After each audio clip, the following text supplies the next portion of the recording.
Hi guys, welcome back to trek it stories. Pushpa 2 കണ്ടിട്ട് വന്നിട്ടാണ്. എന്താ പറയാ ഇപ്പൊ പടത്തിനെ പറ്റി, അതായത് നമ്മൾ ഒന്നാമത്തെ ഇറങ്ങിയതിന് ശേഷം കാണുന്ന ഒരു പടം ആയതുകൊണ്ട് തന്നെയാണ്, രണ്ടാം ഭാഗം എന്നുള്ളതുകൊണ്ട് തന്നെ നമുക്ക് അത്രയും പ്രതീക്ഷിച്ചൊരു ബോംബല്ല കിട്ടിയത്. നമുക്ക് കുഴപ്പമില്ല. അതായത് ഡ്യൂറേഷൻ 3 മണിക്കൂർ 20 മിനിറ്റ് ഉണ്ട്. അതൊരു 2.25 മണിക്കൂറോ 3 മണിക്കൂറെങ്കിലും അറ്റ്ലീസ്റ്റ് ആക്കിങ്ങ കുറച്ചുകൂടി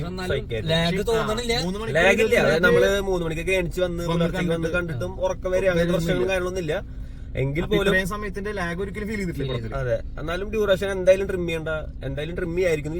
കാരണം കുറെ സീനുകൾ നമുക്ക് ദഹിക്കാത്ത സീനുകളുണ്ട്. എന്നാ പറയുമ്പോഴും സ്റ്റിൽ കുറെ നല്ല സീനുകളുണ്ട്, അതും പറയണം. കാരണം ഒഴിവാക്കാൻ പറ്റുന്ന സീനുകളുണ്ട് കുറച്ചൊക്കെ. അപ്പൊ പിന്നെ ലാഗും കാര്യങ്ങളൊന്നുമില്ല.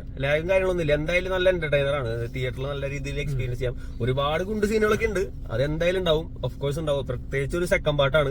അത് അല്ലു അർജുനെ പോലെ ഒരു ആക്ടറുടെ ഒരു പടം എന്ന് പറയുമ്പോൾ എന്തായാലും ഉണ്ടാവും. നമ്മൾ എക്സ്പെക്ടഡ് ആണ്. നമ്മൾ അത് എക്സ്പെക്ട് ചെയ്തുകൊണ്ട് തന്നെ അതൊന്നും നമുക്കൊരു ബോറായിട്ടൊന്നും തോന്നിയിട്ടില്ല.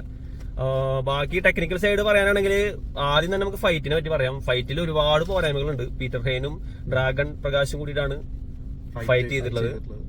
ബട്ട് ഫസ്റ്റത്തെ ഒരു 10 മിനിറ്റ് ഒക്കെ ഒരു ആവശ്യമില്ലാത്തൊരു സീൻ. അത് നടക്കുന്ന പടമാണോ? അതെ, അതിൽ 10 മിനിറ്റിൽ തന്നെ നമ്മൾ ആകെ ഡൗൺ ആവും സത്യം പറഞ്ഞാൽ. കാരണം അപ്പോഴേ നമ്മൾ പടത്തിന്റെ ഒരു ലെവല് എക്സ്പെക്ട് ചെയ്യും. പക്ഷെ അത്രയും മോശമാക്കിയില്ല. ഫസ്റ്റത്തെ ഇൻട്രോ ഒഴിച്ചു നിർത്തിയ കുഴപ്പമില്ല. കുറെ കാര്യങ്ങൾ ഉണ്ടെങ്കിലും ബാക്കിയുള്ള എന്റർടൈനിങ് മാറ്റേഴ്സ് നോക്കുമ്പോ നോർമൽ മറ്റേ മാനുഷിക പരിപാടികൾ ഫൈറ്റ് കാണുമ്പോൾ പടം കയ്യിൽ നിന്ന് പോയത് പടം പിടിക്കും. അതായത് പഴയ കഥയിലേക്ക് വീണ്ടും എത്തുമ്പോ നമുക്കത് കുഴപ്പമില്ല. നല്ല രീതിയിൽ തന്നെ നമ്മളെ സ്റ്റാർട്ടിംഗ് തന്നെ പിടിച്ചിരുത്താൻ അവർക്ക് സാധിച്ചിട്ടുണ്ട്.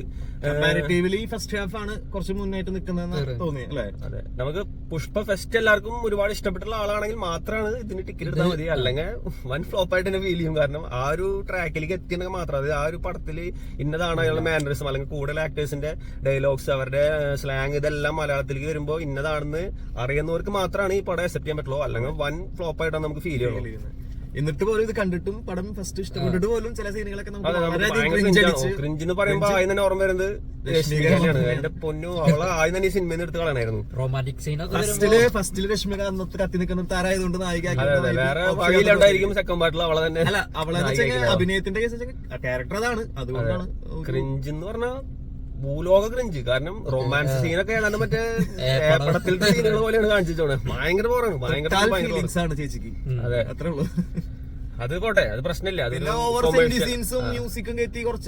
കൊമേഴ്ഷ്യൽ മൂവി ആവുമ്പോ ഓഫ് കോഴ്സ് ഇതൊക്കെ വേണം. കുറച്ച് മാസ് മസാല ഒക്കെ കയറ്റിയാൽ തന്നെയാണ് ആൾക്കാർക്ക് ഇഷ്ടപ്പെടുള്ളൂ. പക്ഷെ ഇത് ഭയങ്കര വെറുപ്പിച്ചു മാത്രം. ബിഗ് ബഡ്ജറ്റ് പടങ്ങളിൽ ഇപ്പൊ എന്തെങ്കിലും ഒരു കണക്ഷൻ അല്ലെങ്കിൽ ഒരു സെന്റിമെന്റ്സ് ബോണ്ട് കാണിക്കണം. ഒന്നെങ്കിൽ അമ്മ മകൻ, ഇപ്പൊ ഇതില് ഭാര്യ പാസ് ആവണം, അല്ലെങ്കിൽ തങ്കച്ചി പാസം ചെറിയ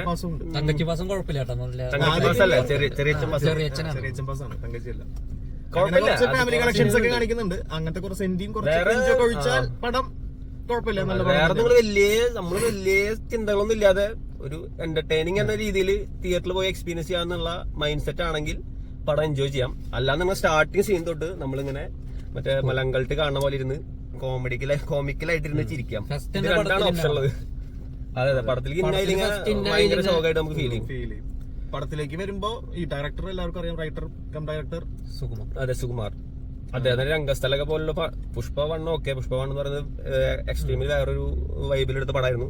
അപ്പൊ ഓഫ് കോഴ്സ് അതിന്റെ സെക്കൻഡ് പാർട്ട് വരുമ്പോൾ ഇങ്ങനെ തന്നെ ഉണ്ടാവുള്ളൂ. അതിന് ഏറ്റവും ബൂസ്റ്റ് ചെയ്തിട്ട് തന്നെ പടം കാണിക്കാൻ പറ്റുള്ളൂ. രംഗസ്ഥലം അല്ലെങ്കിൽ ആര്യയൊക്കെ ആയിട്ടൊന്നും കമ്പയർ ചെയ്യാൻ പറ്റില്ല. അത് ഭയങ്കര ക്വാളിറ്റി ആയിട്ടുള്ള ഒരു സ്ക്രിപ്റ്റും അല്ലെങ്കിൽ ക്വാളിറ്റി ആയിട്ടുള്ള കഥ പറഞ്ഞു പോണ ഒരു സംഭവം സിനിമകളായിരുന്നു. ബട്ട് സ്റ്റിൽ അടിപൊളിയായിട്ട് തന്നെ ഫീൽ ചെയ്തിട്ടുണ്ട്. കാരണം നമുക്ക് ഒരിക്കലും 3.5 മണിക്കൂർ വിഷമമായി തോന്നിയിട്ടില്ല. അങ്ങനെയൊന്നും പറയാനില്ല. അതെ, നവീൻ നൂലിയാണ് എഡിറ്റിംഗ് നല്ല സ്കോപ്പുള്ള ഒരു പടം തന്നെയാണ്. കാരണം അത്രയും കട്ട് ഷോട്ടുകളും ഒരുപാട് സീനുകൾ എഡിറ്റ് ചെയ്ത് ഫൈറ്റ് സീനുകളൊക്കെ വരുന്നുണ്ട്. ഫൈറ്റ് പക്ഷെ അത്രയും എടുത്ത് പറയത്തക്ക ഫൈറ്റ് ആയിട്ട് തോന്നിയിട്ടില്ല. ഇന്റർവെൽ പഞ്ചും ഒക്കെ മറ്റേ അതിൽ സാരി എടുത്തൊരു ദേവിയായിട്ട് ഫൈറ്റ്. അതിന്റെ സീനുകളുണ്ട്. 2 പാട്ടായിട്ടാണ് വരുന്നത്. ആ പാട്ട് അതൊന്ന് കഴിഞ്ഞ് കിട്ടിയാൽ നമ്മൾ പ്രാർത്ഥിക്കും. കാരണം അത്രയും പോറാണ് 2 സീനുകൾ. പക്ഷെ അതിനുശേഷം വരുന്ന ഒരു 10 മിനിറ്റ് ഫൈറ്റ് അത് സ്കോർ ചെയ്തിട്ടുണ്ട്. അത് അടിപൊളിയായിട്ട് ചെയ്തിട്ടുണ്ട്.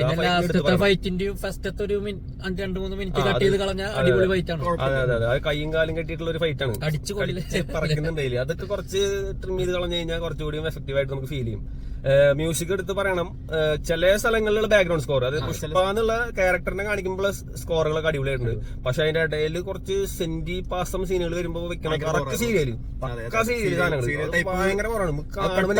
മ്യൂസിക് വരുന്നത് അത് ഭയങ്കര അരോചകമായിരുന്നു. പുഷ്പയുടെ സീനുകൾ കാണിക്കുന്നത്, മാസ് സീനുകൾ കാണിക്കുന്ന BGMs ഒക്കെ അടിപൊളി. എവിടെയൊക്കെ കേട്ടിട്ടുള്ളതാണെങ്കിലും പടത്തിൽ അത് നല്ല രീതിയിൽ എഫക്റ്റീവായിട്ട് BGMs ഒക്കെ നന്നായിരുന്നു. പാട്ടുകളും അത്രയും കൂടി ഇമ്പാക്ട് കഴിഞ്ഞ ഫസ്റ്റിൽ വെച്ച് നോക്കുമ്പോൾ എല്ലാ പാട്ടും ഹിറ്റ് ആയിരുന്നു. അവരുടെ എനിക്ക് പാട്ട് അറിയില്ല, ആ പാട്ട് മാത്രമേ കുറച്ച് നന്നായി തോന്നിയുള്ളൂ. ബാക്കി എല്ലാം വൻ ഫ്ലോപ്പ് ആയിട്ട് തോന്നിയത് പാട്ട്. പിന്നെ എസ്പെഷ്യലി മലയാളത്തിൽ കേൾക്കുമ്പോൾ പക്ഷെ ഫസ്റ്റ് പാട്ടിലൊക്കെ എല്ലാ പാട്ടുകളും മലയാളത്തിലാണെങ്കിലും കിട്ടുന്ന പാട്ടുകളായിരുന്നു. അതുപോലെ ഫസ്റ്റ് പാട്ടിലത്തെ ഡയലോഗ്സ് ആണെങ്കിലും മലയാളം കുറച്ചുകൂടി ക്വാളിറ്റി ഫീൽ ചെയ്യുന്നു. കാരണം സെക്കൻഡ് പാട്ടിൽ ഒരുപാട് ഡയലോഗ്സ്, പല ആക്ടേഴ്സിന്റെ ഡയലോഗ്സ് ഭയങ്കരമായിട്ട് മോശമായിട്ട് നമുക്ക് ഫീൽ ചെയ്യും. അതായത് KGF ലെവൽ അല്ലെങ്കിൽ പുഷ്പയുടെ തന്നെ ബെസ്റ്റ് ലെവലായിട്ടൊന്നും കമ്പയർ ചെയ്യാൻ പറ്റില്ല. അത്രയും ക്വാളിറ്റിയിലേക്ക് ഡയലോഗ്സ് എത്തിയിട്ടില്ല. ഇതിലും പിന്നെ എഡിറ്റിംഗും സീക്വൻസ് ഒക്കെ കാണുമ്പോൾ നമുക്ക് ഇപ്പൊ ഈ KGF അങ്ങനെ സലാർ ഇങ്ങനെയുള്ള പടങ്ങൾ കണ്ടിട്ടുള്ളതുണ്ട്. അതേപോലെ ഒരുപാട് ഷോർട്സ് നമുക്ക് ഇതിലെ പോലെ ഫീൽ ചെയ്യുന്നുണ്ട്. അതേപോലെ എടുത്തിട്ടുള്ള പോലെ ഒരുപാട് വണ്ടികൾ വരുന്ന സീനുകളായാലും കുറെ അങ്ങനെയാണ്. എന്നാലും പടം സിനിമാറ്റോഗ്രാഫിക് ആണെങ്കിലും ഓവറോൾ അടിപൊളി തന്നെയാണ്. അതായത് എങ്ങനെ പോയാലും നിങ്ങൾക്ക് തിയേറ്ററിൽ ബോറടിക്കുന്നില്ല. കുറെ നമുക്ക് കുറ്റം പറയുണ്ടാവും മനസ്സിൽ, നമ്മൾ കുറെ ചിരിക്കൽ തിയേറ്ററിൽ എല്ലാവരും ഒരുമിച്ച് ചിരിക്കണതും സീനുകളൊക്കെ ഉണ്ടാവും, കുറെ സീനുകളുണ്ട്. പക്ഷേ അതെ നെക്സ്റ്റ് സീൻ നല്ലതാണെങ്കിൽ അത് കൈയടിക്കുന്നുണ്ട് ആൾക്കാർ.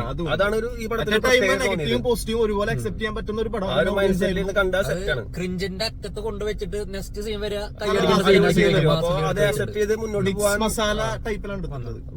അതെ അക്സെപ്റ്റ് ചെയ്ത് മുന്നോട്ട് പോകാൻ കണ്ടിരിക്കാൻ താല്പര്യമുള്ള ആൾക്കാരാണെങ്കിൽ, പ്രേക്ഷകരാണെങ്കിൽ എന്തായാലും ഭയങ്കരമായിട്ട് എൻജോയ് ചെയ്യാൻ പറ്റും. എന്തായാലും പടം നല്ല രീതിയിൽ തന്നെ ഓടും. കാരണം അത്രയും മോശമായിട്ടോ അല്ലെങ്കിൽ ഒരു ഇതായിട്ടൊന്നും ഫ്ലോപ്പ് ആയിട്ടൊന്നും പറയാൻ പറ്റില്ല. കാരണം കുറെ ക്രിഞ്ച് സീൻ അല്ലെങ്കിൽ കുറെ ഒഴിവാക്കേണ്ട സീനുകളൊക്കെ ഉണ്ടെങ്കിൽ പോലും നല്ല സീനുകൾ വെച്ചിട്ട് നമുക്ക് സിനിമേനെ നല്ല രീതിയിൽ തന്നെ പറയാൻ സാധിക്കും. 3:20 വേണമെങ്കിൽ നമുക്കൊരു അരമണിക്കൂർ കട്ട് ചെയ്യാവുന്ന പടം. അരമണിക്കൂർ എന്തായാലും കട്ട് ചെയ്യാൻ പറ്റും. കാരണം ഒരുപാട് സീനുകൾ ആവശ്യമില്ലാത്തുണ്ട്. മ്യൂസിക്കിൽ പിന്നെ പറയുമ്പോൾ ദേവിശ്രീ പ്രസാദ് തന്നെയാണ് കഴിഞ്ഞ പുഷ്പവണ്ണം ചെയ്ത് തന്നെയാണ്. പക്ഷെ അതിന്റെ കാലത്ത് എത്തിയിട്ടില്ല, മ്യൂസിക് എത്തിയിട്ടില്ല. പിന്നെ ഇതിൽ സാംസിയേഴ്സ് ഉണ്ടെന്ന് പറയുന്നുണ്ട്, നമ്മളങ്ങനെ മെൻഷൻസ് ഒന്നും കണ്ടില്ല. പക്ഷെ അത് പറയുന്നുണ്ട്. BGMs കേൾക്കുമ്പോൾ സാംസിയേഴ്സിന്റെ ഒരു ചായ ഉണ്ട്, BGMസിന് ടച്ച് ഉണ്ട്. മേബി ഉണ്ടാവാം. പെർഫോമൻസുകൾ എടുത്ത് പറയുമ്പോൾ പിന്നെ ഇതിലിപ്പോ മെയിൻ ആയിട്ട് നമ്മുടെ ഫഹദ് ഫാസിലാണ്.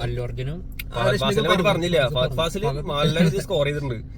കോമഡി ആയിട്ടുള്ള സീനുകളുണ്ട് ഒരുപാട്. അതെ കോമഡി തന്നെയാണ് ഫഹദ് ഫാസിൽ. ഓഫ് കോഴ്സ് ഫസ്റ്റിലാണെങ്കിലും ഫസ്റ്റിലാണ് അങ്ങനെ നോക്കുമ്പോൾ കുറച്ചുകൂടി ഭയങ്കര പവർ ഇമ്പാക്ട് ആയിട്ടുള്ള ഒരു ക്യാരക്ടർ ഉണ്ടായിരുന്നു.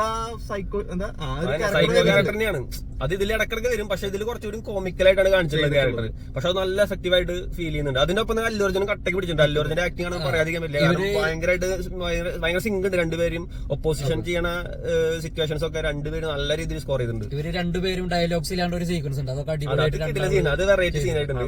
രണ്ട് സ്ഥലത്ത് നിന്നിട്ട് അത് ഇന്റർവെല്ലിന് മുന്നുള്ള ഒരു സീനാണ്. അത് അടിപൊളി സീനായിട്ടുണ്ട്. ഇവര് ഒരുമിച്ച് നിൽക്കുന്ന ഒരു സീനുണ്ട്. അങ്ങനത്തെ ഇവരുള്ള കോമ്പിനേഷൻസ് ഒക്കെ എല്ലാ അടിപൊളി സീൻസാണ്. കുറവാണ് എങ്കിലും പറച്ചിൽ മാത്രമാണ് കൂടുതലും കോമ്പിനേഷൻസ് തന്നെ. പക്ഷെ സ്ക്രീനിൽ നമുക്ക് കാണുമ്പോൾ ആ സീനൊക്കെ അവർ നല്ല രീതിയിൽ മികവറ്റതാക്കിയിട്ടുണ്ട്, ചെയ്തിട്ടുണ്ട്. എല്ലാ പെർഫോമൻസിൽ പിന്നെ പെർഫോമൻസിൽ എടുത്ത് പറയാൻ പിന്നെ ഒരുപാട് ക്യാരക്ടേഴ്സ് ഉണ്ട്. അവന്റെ കൂട്ടുകാരനായിട്ടുള്ള അതെ ആ ഫെസ്റ്റിലാണെങ്കിലും നല്ല രീതിയിൽ സ്കോർ ചെയ്താണ്. അപ്പൊ ഇതിലും നല്ല രീതിയിൽ ഒരുപാട് വന്നു പോകുന്നുണ്ട്.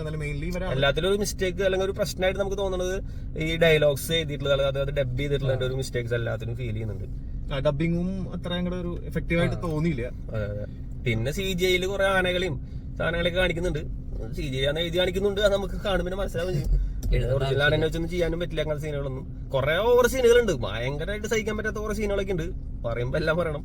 പക്ഷെ അതിന്റെ നെക്സ്റ്റ് സീനിൽ കുറച്ച് നല്ല സീൻ, നമുക്കൊരു ഇൻട്രസ്റ്റിംഗ് ആയിട്ടുള്ള സീൻ വരുമ്പോൾ നമ്മൾ ഓഫ് കോഴ്സ് മറക്കും.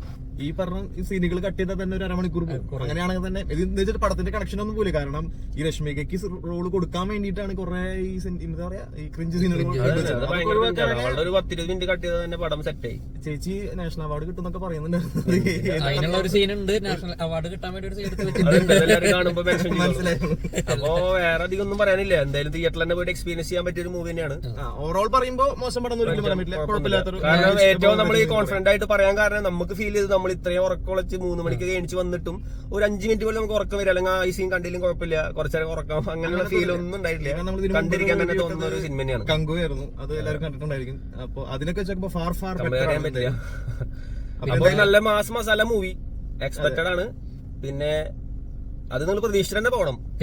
സെക്കൻഡ് പാർട്ട് എന്നുള്ളത് എന്തായാലും പ്രതീക്ഷിക്കണം. സെക്കൻഡ് പാർട്ടിൽ എന്തൊക്കെ അവര് ബൂസ്റ്റ് ചെയ്യാനായിട്ട് എന്തൊക്കെ കാണിച്ചിട്ടുണ്ടാവും അതൊക്കെ നമ്മൾ എക്സ്പെക്ട് ചെയ്തിട്ട് തന്നെ പോകണം. അല്ലെങ്കിൽ ഭയങ്കരമായിട്ട് ഫ്ലോപ്പ് ആയിട്ട് നമുക്ക് ഫീൽ ചെയ്യും.